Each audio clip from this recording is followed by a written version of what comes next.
Hello friends, आप सभी का स्वागत है आपके यूट्यूब चैनल टाइपिंग स्टूडेंट वरना में। आज की डिक्टेशन है 100 WPM। डिक्टेशन स्टार्ट होगी 5 सेकेंड बाद। स्टार्ट।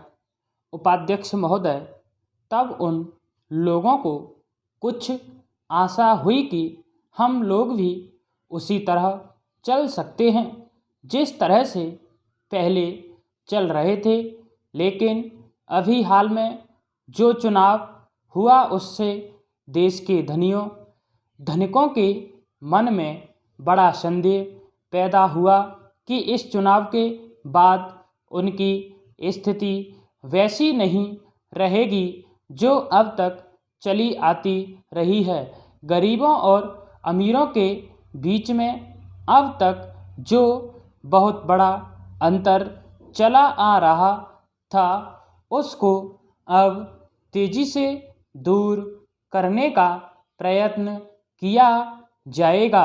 श्रीमान, मैं आपका बहुत ही आभारी हूँ जो आपने सदन में मैं चालू वर्ष के बजट पर अपने विचार प्रकट करने का अवसर दिया है।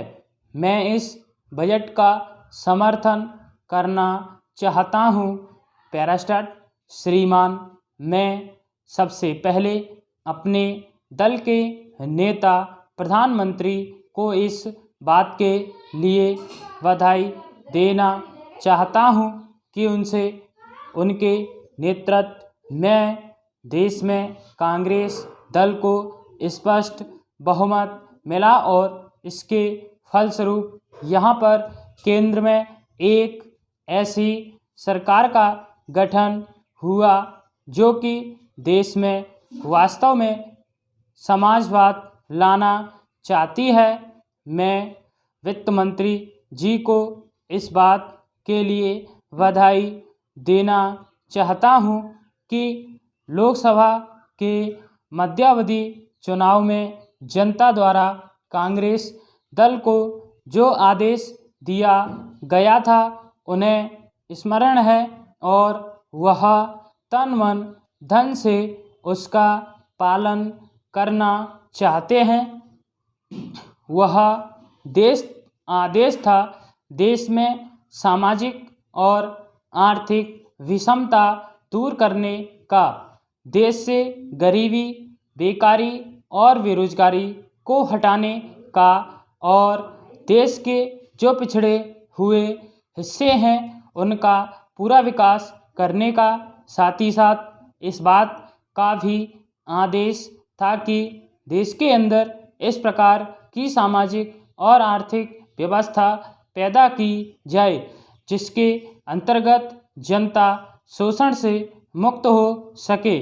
श्रीमान, यह ठीक है कि देश में कृषि के क्षेत्र में उत्पादन में वृद्धि हुई है, परंतु इसके साथ ही साथ यह भी दृष्टि में रखना चाहिए कि लागत में भी पूरी वृद्धि हुई है। इसके लिए आवश्यक है कि सिंचाई के साधन बढ़ाए जाएं और अधिक उन्नत बीजों का प्रयोग किया जाए। आज कृषकों को कृषि के यंत्र मिलने में बहुत कठिनाई हो रही है, जैसे छोटे छोटे ट्रैक्टरों का देश में बड़ा अभाव है। उनके बनाने के लिए शीघ्र नए कारखाने खोले जाएं जिससे कृषकों को जल्द से जल्द ट्रैक्टर मिल सके। देश तभी प्रगति करेगा, हमारा ऐसा विश्वास है। धन्यवाद।